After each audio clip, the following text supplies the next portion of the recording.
bienvenidos a nuestra reunión de oración. Vamos como cada miércoles a reflexionar en la palabra del Señor. Y bueno, el día de hoy la reflexión se encuentra de acuerdo a nuestro plan de lectura anual. El día de hoy estamos leyendo el Evangelio de Lucas, así que vamos a reflexionar acerca de lo que dice el capítulo 18 de los versículos del 1 al 8 acerca de la oración. Entonces, fíjense lo que dice la palabra del Señor. Evangelio de Lucas, capítulo 18, versículos del 1 al 8. Dice, Jesús les contó a sus discípulos una parábola para mostrarles que debían orar siempre, sin desanimarse. Les dijo, había en cierto pueblo un juez que no tenía temor de Dios ni consideración de nadie.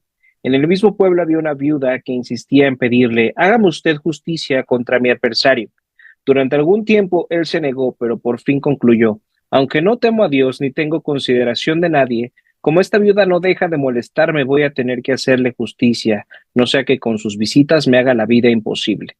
Continuó el Señor, tengan en cuenta lo que dijo el juez injusto. ¿Acaso Dios no hará justicia a sus escogidos que claman a Él día y noche? ¿Se tardará mucho en responderles?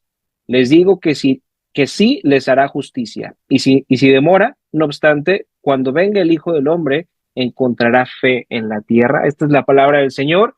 Y la reflexión de esta noche se titula Orar sin desanimarnos. Y para poder entender correctamente el significado de estas palabras que Jesús está diciendo acerca de esta parábola que también él está explicando acerca de la viuda y el juez injusto, tenemos que entender el contexto en el que Jesús está diciendo estas palabras. Y esta parábola de la viuda persistente, así se le conoce normalmente a esta porción de la Biblia, la parábola de la viuda persistente, se da en un contexto de una conversación que tuvo Jesús con sus discípulos acerca de su segunda venida.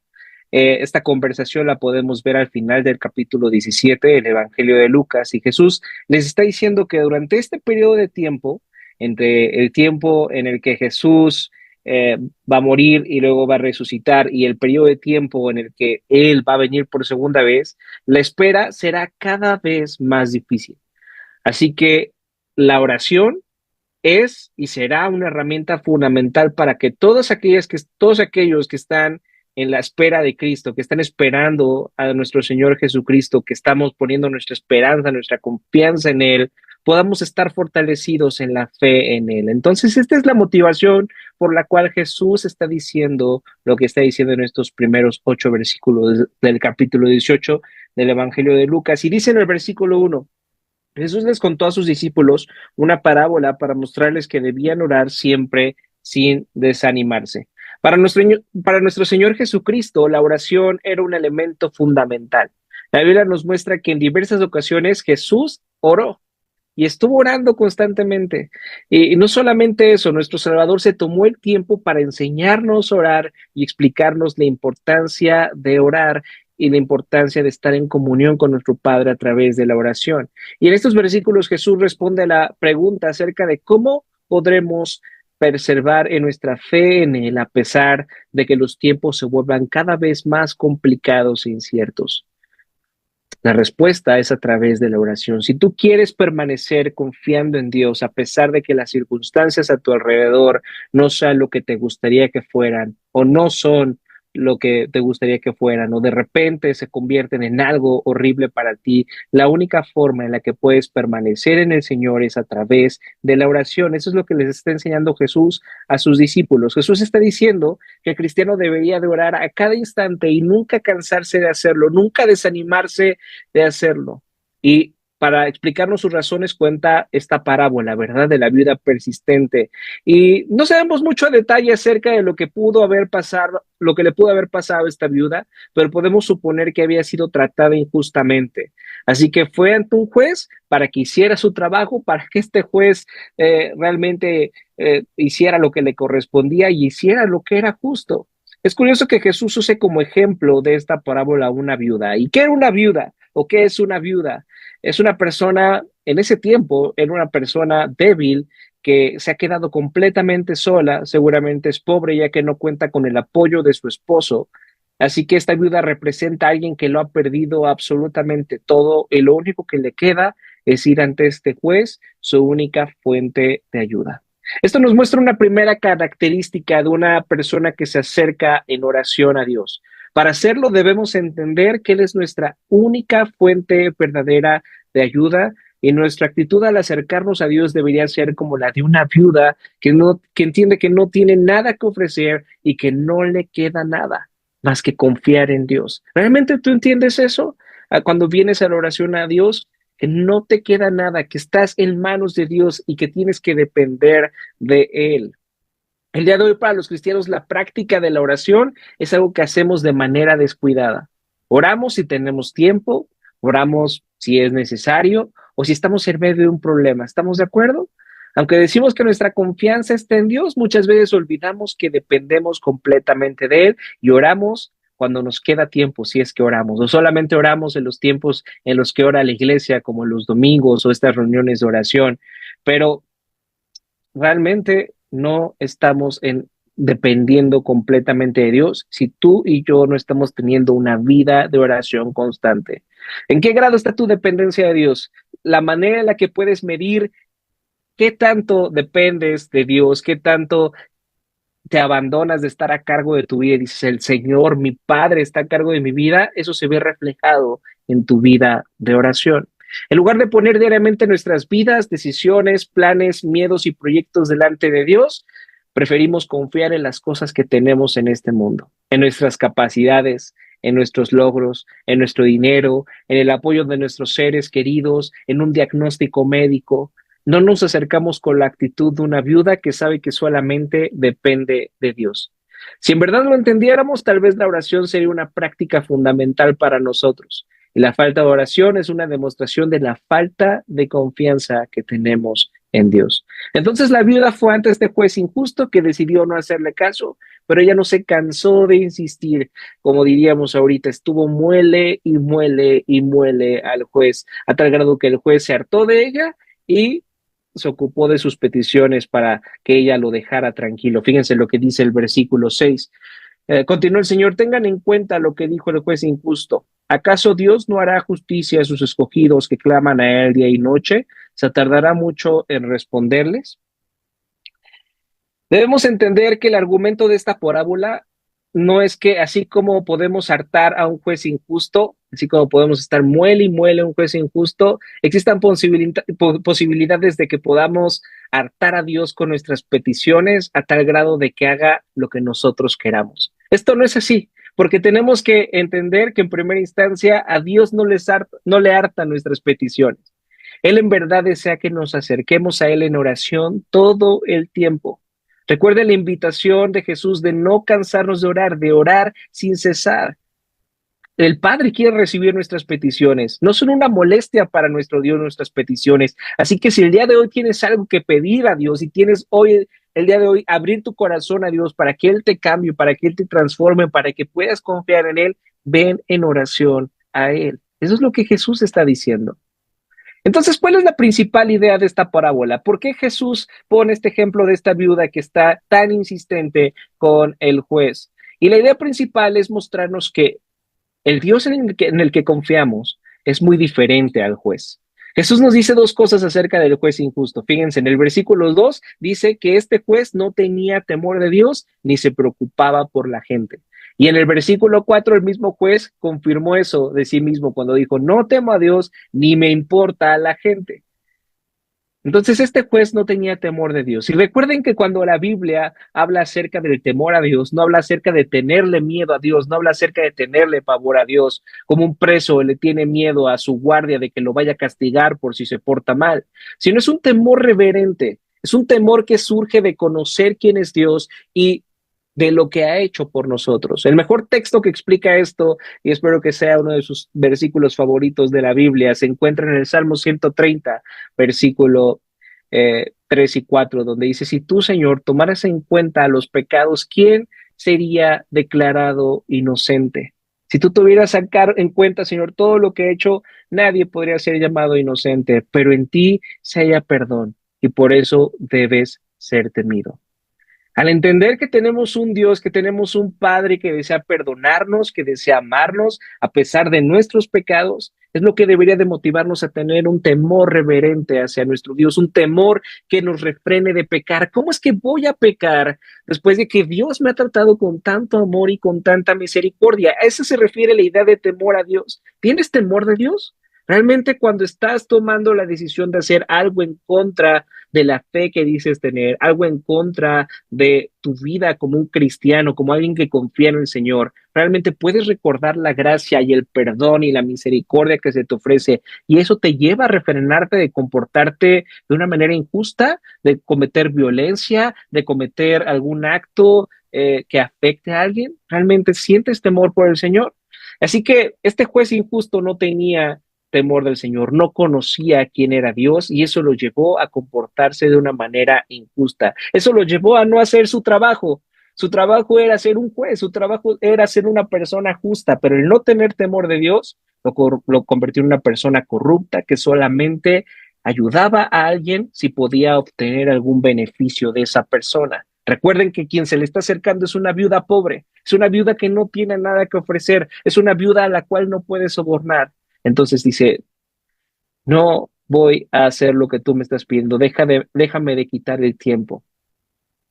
Esto me hace pensar en una aplicación relacionada a cómo podemos uh, relacionar, valga la redundancia, nuestra fe con nuestro trabajo. Tal vez en tu trabajo tú hagas o dejes de hacer cosas si eso te trae algún tipo de beneficio, pero no pienses en hacer bien, en hacer el bien y hacer justicia a las demás personas. Si realmente temes a Dios, es decir, si realmente comprendes lo que Dios ha hecho por ti a través de Cristo, entonces vas a desear buscar hacerles bien a las personas, a pesar de que eso no te traiga ningún beneficio, porque entiendes que Dios ya te ha beneficiado de ti, entiendes que Dios ya te ha tratado a ti con misericordia, y de esa misma misericordia ofreces a las demás personas.